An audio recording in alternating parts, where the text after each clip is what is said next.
ওরে বাবা, এত গরম কেন? আল্লাহ একটু পৃথিবীটা ঠান্ডা করে দাও।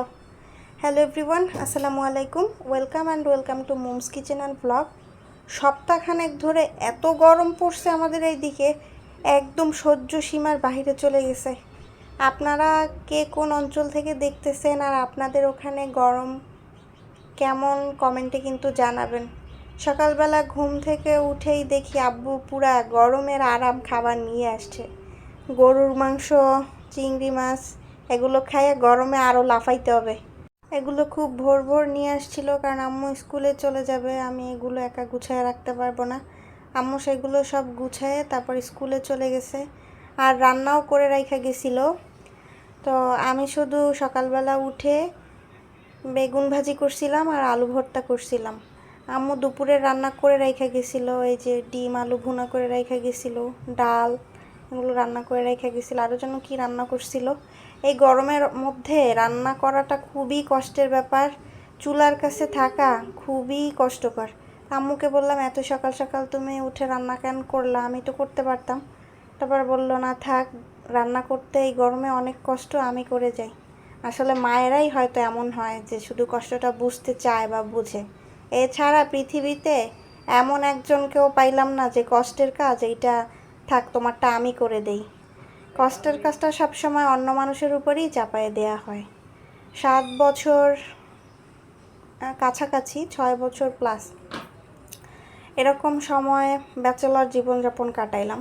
এর মধ্যে এমন একটা দিনও হয় নাই যেই দিন কষ্টের কাজটা অন্য কাউকে দিয়ে করাইতে পারছি, বা আমাকে শান্তি দেওয়ার জন্য কোনো আত্মীয় স্বজন হোক বা অন্য কেউ হোক একটু গুছায় রাখছে বা করে দিছে। বাজার করা থেকে শুরু করে, অবশ্য বাজারটা আব্বুই ম্যাক্সিমাম সময় করে দিত, তারপরেও একটা সংসারে টুকটাক অনেক কিছু লাগে।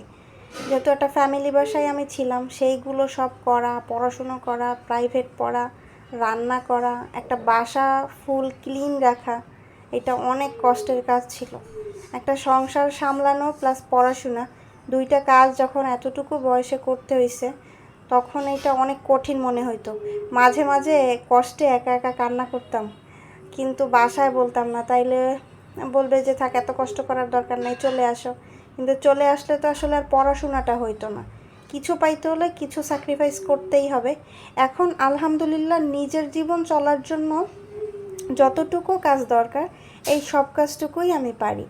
আব্বুর একটা কথা ছিল যে সব জিনিস শিখে রাখো, কাজে লাগুক আর না লাগুক। তবে কোনো কিছুই শিখে রাখি নাই কাজে লাগার জন্য, পরিস্থিতি পরিবেশ সব কিছু শিখাই দিছে। কারণ আমার একটা ছোট ভাই আছে, সো আম্মু চাইলেও আমাকে সময় দেওয়া বা আমার সব কিছু চাইলেও সম্ভব হয় নাই, কারণ ওকে মেনটেনেন্স করতেই 2-3 জন মানুষ লাগে। সেইখানে ওর সব কাজ আম্মুর একা করা, তারপরেও আমাদের যতটুকু পারছে সর্বোচ্চটা দিয়েই করছে।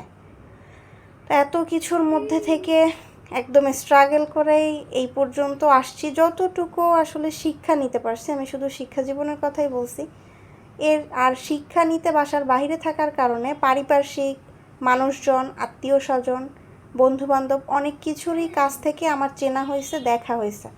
সো অনেকেই বলে না, পরিবেশের তুমি কি বোঝো, জীবন সম্পর্কে কি বোঝো। আমি আপনাদের থেকে অনেক কিছু বেশি বুঝি, কারণ বুড়ো বুড়ো হয়ে গেছেন, এখন পর্যন্ত তো মা বাবার আঁচলের নিচ থেকে বের হইতে পারেন না, বাট আপনাদের অর্ধেক বয়সও আমার হবে না। আমি আপনাদের থেকে অনেক বেশি কষ্ট করছি, আর অনেক বিষয় আপনাদের থেকে অনেক বেশিও বুঝি। আমার কথায় অনেকের কষ্ট লাগতে পারে, তবে আপনাদের কষ্ট দেওয়ার জন্য আমি কিছুই বলি নাই। আমার নিজের জীবনের অভিজ্ঞতা থেকেই কিছু কথা আজকে বললাম। সবাইকে ধন্যবাদ এতক্ষণ ধৈর্য ধরে আমার পুরো ভিডিওটি দেখার জন্য।